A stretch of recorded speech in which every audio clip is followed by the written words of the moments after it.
Corey, it's everybody's job to kind of make sure their own game is in order and they're ready to go. What do you kind of see as you're watching your teammates practice and prepare? Do you sort of feel like the group is in that mode?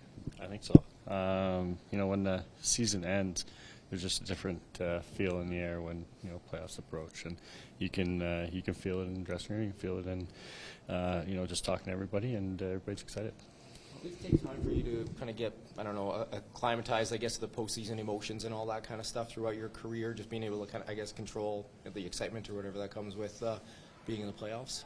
It's always exciting. But, yeah, you do have to control your emotions. You do have to, there's going to be ups and downs. There's going to be momentum swings, and, you try to stay even keel as much as you can, and, but that part's hard sometimes. And, but we're, like I said, we're excited to just get this thing going.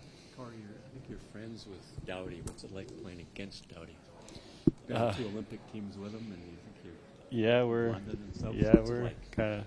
I'd say we're friends, but we'll put that aside and, until after this series. And but he's a heck of a competitor, a great player. He plays half the game pretty much every single night. So he's a guy. He's a warrior. He's not gonna give in. So he knows your game and you know his. I think there's no secrets. I don't think there's any secrets. I think we've played against each other enough over the years. Me being in Anaheim, and we've had some battles, and it's that's the fun part of this game. Does he swear at you on the ice like he swears at you? I'm not going to. Like Kachuk, he hates Kachuk, but he probably likes you a little bit better than Kachuk. I guess. I don't know. We'll see where it goes. Being with this team in the back half of the year, what do you think is this group's greatest asset heading into the postseason? I think we're just composed. I think we got some world class players in this dressing room, and it starts right from our goalie on the way out. It's we're deep, and I'm excited to see where this thing can go and what we can do. Is there anything in particular you want to see from your team, like in the first period, kind of off the start of the game, that you think is really important for you guys to get off to a good start? I mean, just play our game.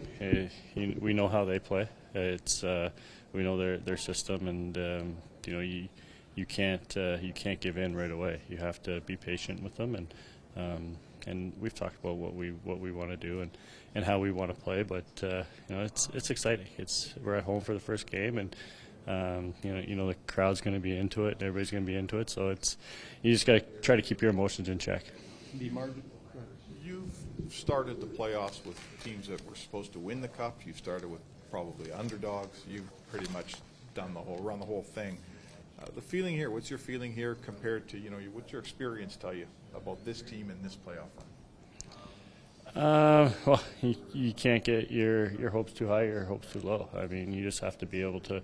It's one game at a time. Like I said, it's a roller coaster some nights, and momentum swings, and it's the little things in a series that can change the series, upside down. So we're just.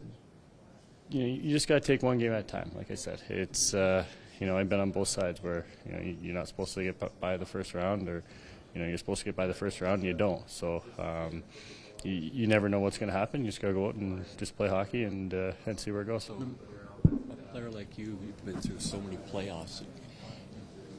Is your feeling better than the first playoff game you ever played? You played like 200 playoff games now. So how is it different?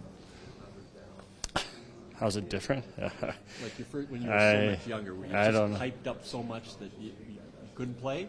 Or no?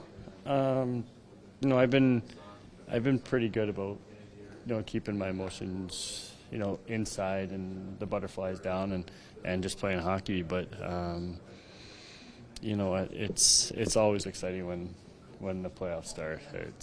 You could see it this weekend. Everybody watching the games in here and talking about it, and then now we have our chance to go out and start our series. So we're excited. The margin for error is always slim in the playoffs, but at the same time, you don't want to be playing afraid to make mistakes. So for a young guy like Dylan, I mean, he's still, there's some young mistakes in his game still. What's the message to him as you as a line mate and a teammate, kind of to how to toe that line when it matters the most here? Since he's been back up, I've talked to him quite a bit, and just keeping it simple.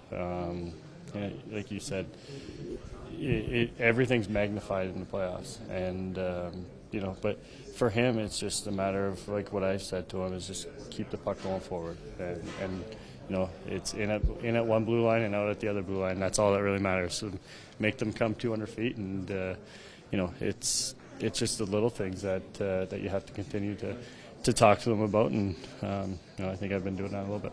Corey, when you signed mid-season, Ken made no secret of you were brought in for moments like this, and you talked about how much you valued playoff hockey. What's it been like the last 3 months or so getting ready for the playoffs and with your game kind of in order to be here and be helpful? It's you have the few months to really see and feel out the room and get to know everybody, and I think this group is special. It's a close group. It's very close, actually. There's some guys in here. Everybody knows their role. There's some guys that, like I said earlier, are world class players. They're going to lead us, and it's the bottom guys that that can step up at a certain point in the series and really take it over.